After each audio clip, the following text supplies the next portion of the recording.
Alright, so you've purchased your new PlayStation, it's all set up, you're super excited to jump into Spider-Man or Demon's Souls or even Astro's Playroom, you're super excited to get into it. Before you do that, let's make sure that you've checked out some of these new features and some of these security measures in place.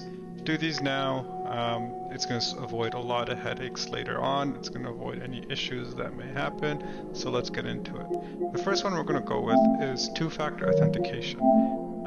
The PlayStation did ask to set this up upon initial setup. However, if you skipped it and you said you'll do it later, you can come into account settings, and under security, what you would do is you would go down to two-step verification, and you would just go ahead and select you either want it via text message or authenticator app. New with the PlayStation 5 is the authenticator app, and this you can use a third-party authenticator app such as Google Authenticator.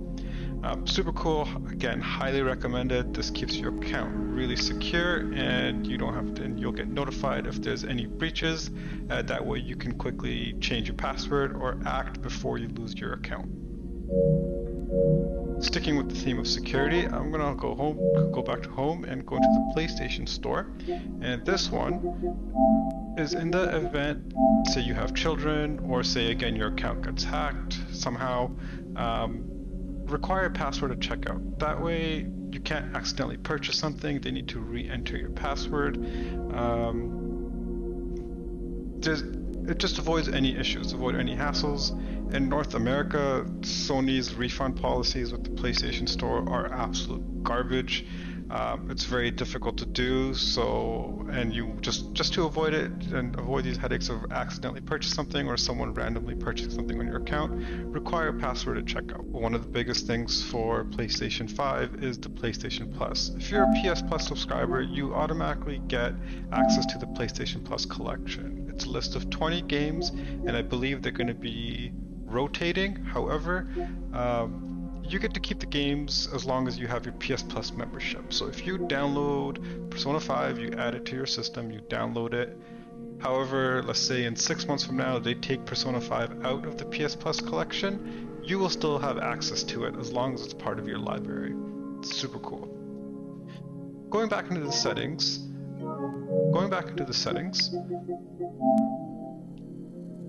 the new controller comes with a microphone, and it's great for people that don't have microphones. It makes it very accessible.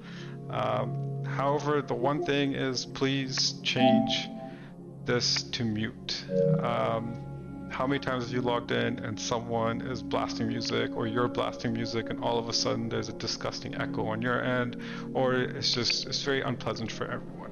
So if you just change this to mute when you log in, and you can unmute yourself afterwards when all the sound's figured out, great. This will save a lot of issues. Everyone else will be thankful. I know I will be. I don't have to hear people's garbage music coming up.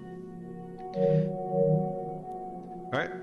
The next one is game presets. This is also a really nice thing that the Sony and PlayStation have done. On a system level, you get to default your difficulties. You get to override it. So if you like to play on easy or on the hardest difficulties all the time, you can just get the system level to override the game default.